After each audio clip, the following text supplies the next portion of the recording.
বাসন মাজা হলো? তাড়াতাড়ি এই বাসনগুলো মেজে এই কাপড়গুলো শুদ্ধ কেচে দাও। মামা এই তো আমার ড্রেসগুলো শুদ্ধ কেচে দিতে বললো। হ্যাঁ হ্যাঁ, আমি তো মানুষ না রোবো। পাড়ার লোকের জামা কাপড় থাকলেও এনি দাও, সেগুলোও কেচে দেবো। এই কথাটা তো খারাপ বলুনি। এই বুড়ি আই, আমাদের কাপড় কাচা হয়ে গেছে। এ দেখো এদের কাপড়গুলো শুদ্ধ কেচে দাও।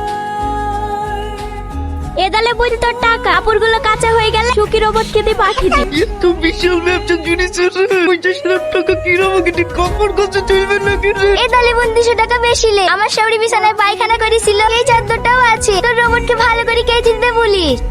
কিরে টনি ভাই, তুই বলে চীন থেকে রোবট কিনে লাইছিস? হ্যাঁ, এদের এইটাই সেই রোবট। এটা রোবট? হ্যাঁ, তুই আবার কষ্ট করে ব্যাগ লিয়েছিস কেন? ব্যাগটা ওকে দে, সবই লুহা। লুহা না? কিরে এত জোরে মেরি আওয়াজ হয়েছে না যে? ও বড় ভাই বাড়ি যাচ্ছো? হ্যাঁ তোমার এই রোবটটাকে আমার চালে বস্তাটা নিয়ে যেতে বলো না, আমি একটু বিয়াই বাড়ি যাবো। হ্যাঁ, বলার কি আছে, মাথায় তুলি দে, এর নাম রোবট, যা দিবি তাইলি চলে যাবে।